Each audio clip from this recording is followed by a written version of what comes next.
In today's video, we're going to talk about how we change the perception we have of ourselves after narcissistic abuse. If this is something that interests you, then please stay tuned to find out more. Now, before I dive into today's topic, if you are a daughter of a narcissistic mother, then there are 2 places left in my online support group starting on December the 7th at 6 p.m. Central European Time. This online support group will be very useful so you feel less alone in your healing journey, so you get to share your thoughts, your pain, your anguish with other people that get it. And in this online support group, we will talk about different things that are related to the healing journey, and we will do exercises and there'll be psychoeducation on certain topics that will help you move forward. Now, how do we change the perception that we have of ourselves? When we've grown up with narcissistic parents, the way that they speak to us, the way that they treat us is very destructive, as it destroys our true perception of who we really are. Because narcissistic parents project all of their insecurities, all of their shame, and all of their unmet needs onto us as children, this confuses us about who we actually are. They needed us to be a certain type of person for their own ego. But that person isn't the real you. A good question that you can ask yourself is, who would I be if nobody has shamed me for my feelings or my needs? Now, how do you challenge that internalized voice of your narcissistic parent?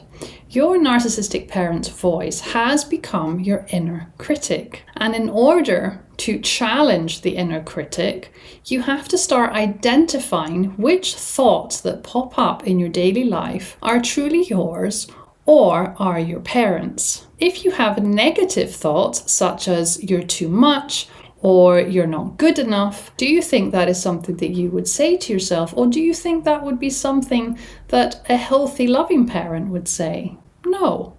So whenever a negative voice pops up, that is your inner critic. And this is when you have to challenge that voice. You have to tell that voice to back off and leave you alone. You have to dispute every critical thought that comes up with reality. You have to say something like, "This belief isn't mine. This belief was installed in me. I don't need it anymore." You need to come up with some powerful statements that you can say in those moments where you are berating yourself, where you are being cruel to yourself.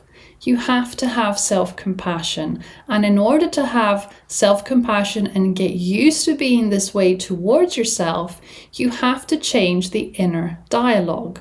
You have to constantly challenge the inner critic. And this is known as reparenting yourself on a cognitive level. The next step, which is also reparenting, is about having a nurturing inner parent voice. So a consistent, warm inner parent voice that says things that are nurturing, that says things that are healthy, that lift you up rather than tear you down. Some examples of this are, "You are enough," or "It's okay to have needs." Something else could be, "Your feelings make sense. It's okay to have big emotions. It's okay to be sad," or "It's okay to be angry." So you want to reparent yourself, and in order for this to work, you have to do it consistently. Another way to change your self-perception, your faulty self-perception, is to start reconnecting with your authentic self.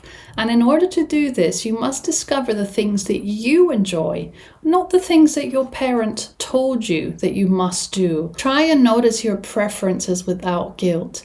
If you had to choose something, what would it be? And if there is a feeling of guilt popping up, ask yourself, why is that? Where is this guilt coming from? Is it because I'm going against something that I've always been told to do? You have the ability to change things at present. You don't have to follow the things that you were taught or the things that you were programmed to do. You can reclaim your opinions, your impulses, even your creativity. You can engage in activities that feel like you. If there are many things that your parents told you that you couldn't do because you were too stupid, or because you weren't creative enough, or because you just weren't able to, challenge those things and do them. Try them out. See what makes you happy. Another important thing when you are trying to recover from narcissistic parenting, when you are trying to heal, is that the more corrective emotional learning you experience through new safe relationships, the better you will feel. Because if you have a lot of healthy people around and you notice that actually they hear you, you're being heard, you're being respected, you're not actually being punished for your needs, your boundaries are actually being honored. These are all corrective emotional experiences. These are things that help you see things from a healthier point of view, which will be very different to what you've grown up experiencing. And at first, it may feel really alien to you, but the more corrective emotional experiences you have, the better. And when you get used to these experiences, you're not going to want to be around people that are critical or toxic or entitled or manipulative or controlling.